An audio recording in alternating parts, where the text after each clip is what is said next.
I never made it, but I know what it takes. I'm motivated by a mix of emotion. Got my statement, and I'm reading it slow so I can understand it fully. Appreciate my standing, go out of this world and right on time.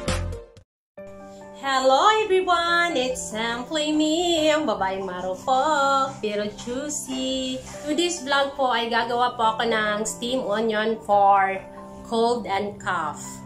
Ito po yung kakailanganan natin sa paggawa ng steam onion. We have 5 red onions, so diba?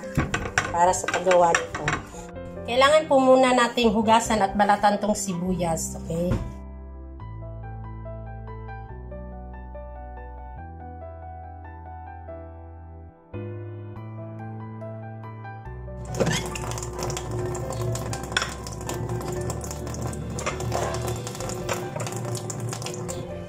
And then, balatan po natin yung sibuyas.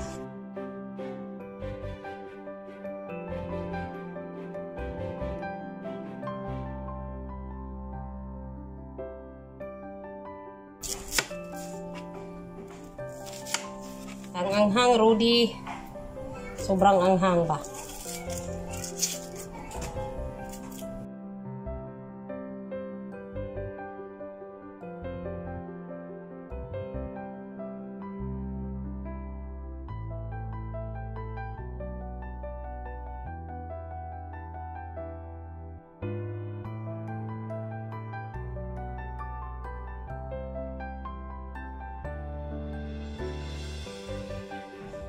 Tsaka hugasan po natin ulit, di ba?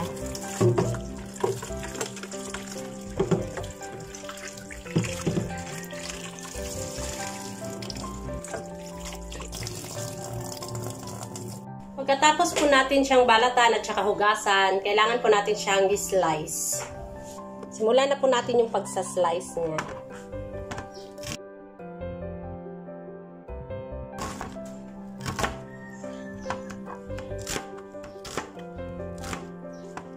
Diba, maanghang?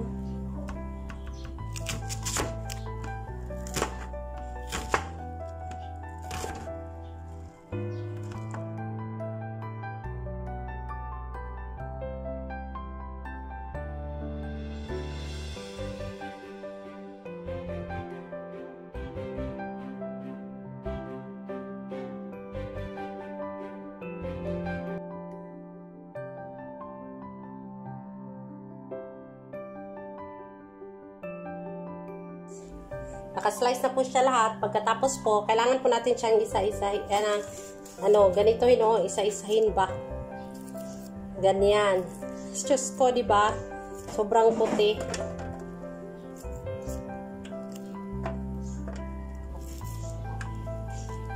Diba?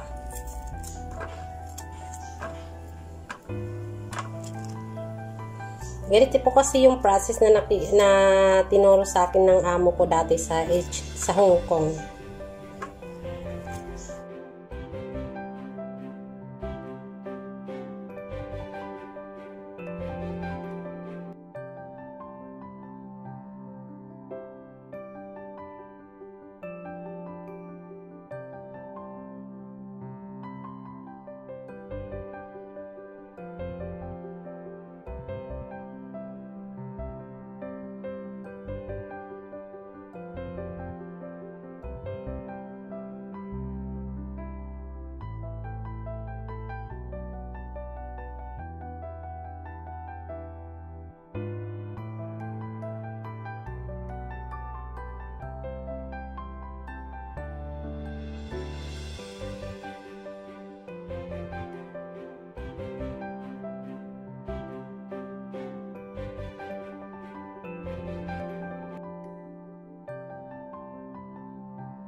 Maglagay po tayo ng tubig sa isang malaking kawali.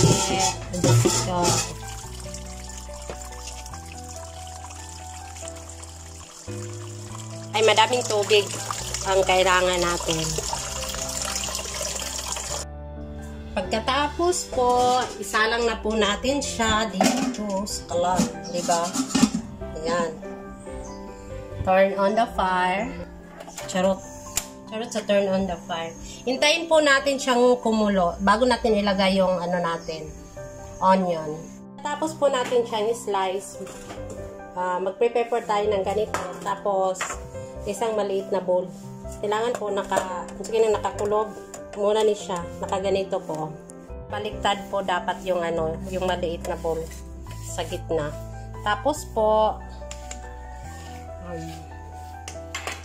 ilagay na po natin yung onion. Diba? Ayan.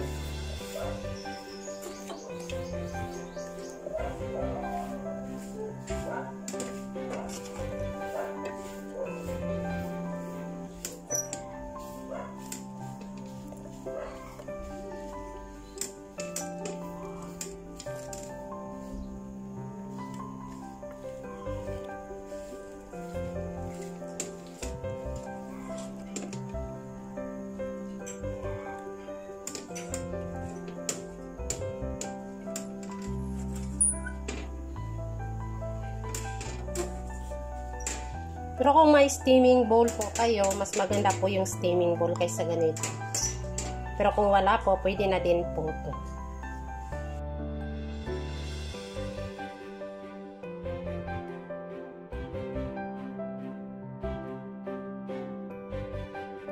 Pag kumulo na po yung tubig, ganito, pag kumulo na po siya,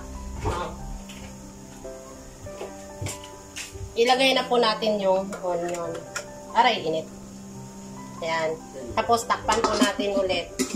Tapos, steam po natin siya for 20 to 30 minutes. In low fire. Ay, medium pala. In medium fire. After 20 to 30 minutes po, pwede na po natin siyang hanguin. Ayan po. Turn off na po natin yung fire. Hanguin na po natin siya. And then, alisin po natin itong onion. Dito. Diba? Mainit.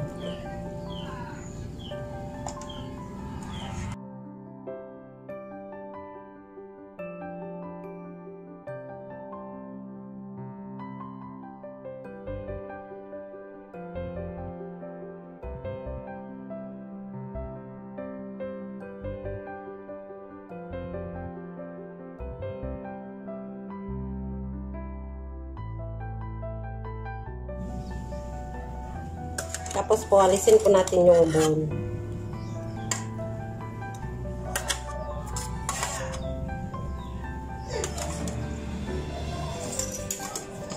Pagkatapos po, ilagay po natin siya dito sa isang baso. Ayan. Yan po ang itsura niya.